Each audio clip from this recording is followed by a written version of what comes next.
I got a military-age male on a cell phone watching the convoy, over. If you think he's reporting troop movement, you have a green light. Your call, over. Maybe he's just calling his old lady.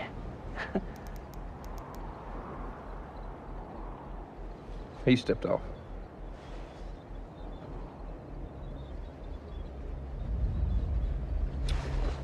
Hold on, I got a woman and a kid 200 yards out, moving towards the convoy.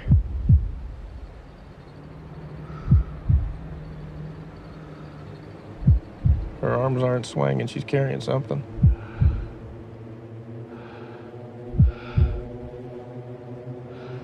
Yeah, she's got a grenade. She's got an RKG Russian grenade. She's saying to the kid.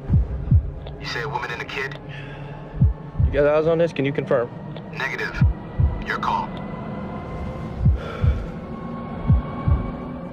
They fry you if you're wrong.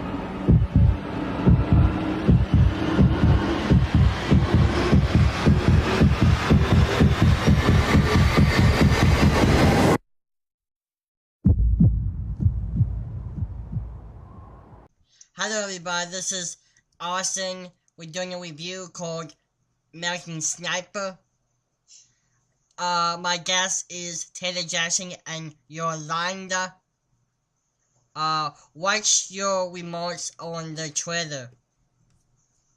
When I actually first saw the trailer, I was waiting for the judge in the theaters, and I saw the previews for it, and I actually thought it was by Clint Eastwood, and one of the most anticipated films beside it had Vice. Yolanda, what's your input? I really enjoyed the movie, just I didn't like the end of the movie, how it happened, and but I'm a war movie person. I love watching war movies, so in my books it was really good.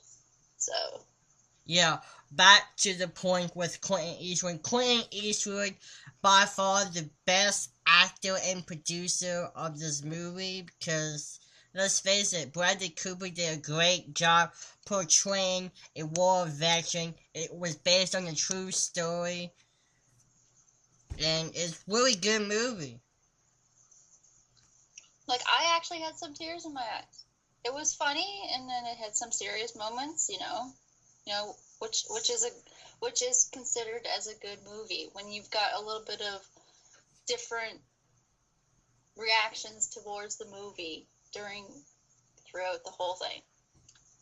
I actually thought it was one of Bradley Cooper's best performance. You actually, you look at The Hangover, American Hustle, and Silver Linings Playbook, and you see his body of work. He is a great actor, and just see a film that is character driven and how he can act with emotion really can show that this guy is really talented. Input on near the end of the movie, because there was credits and then they showed you a video of the real thing that happened based on the true story.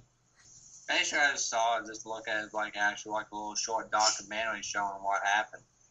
I liked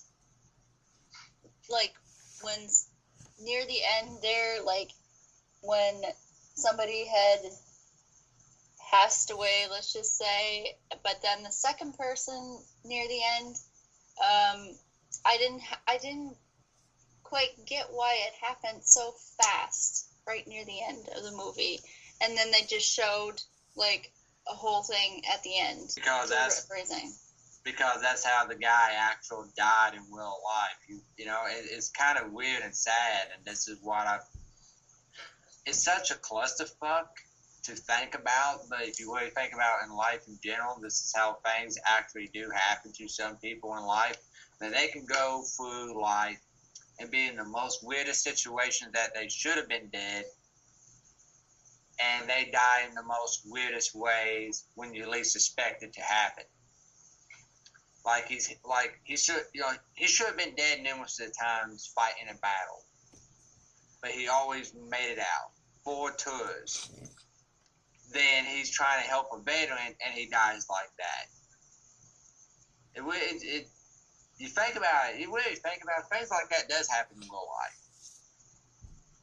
My mom had a best friend, had a bicycle wreck, hit a tree. He should have been dead. He survived. He had a trailer fall on him, smashed his heart. They had it reinflated. Should have died. No, he didn't. About 6 years later, dropped dead of a heart attack. Nothing was wrong with him. It's weird.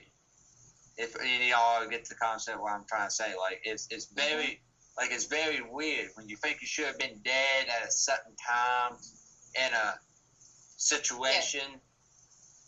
You're still here for a reason. Yeah, For some reason. Yeah, you're still here for a reason. Back on the subject, my improv of the movie, it was great. I completely have full respect of the military. I've always loved the military. Because my uncle used to be in the Vietnam War, World War I, World War II. And I almost nearly cried at the end of the movie because it was so sad and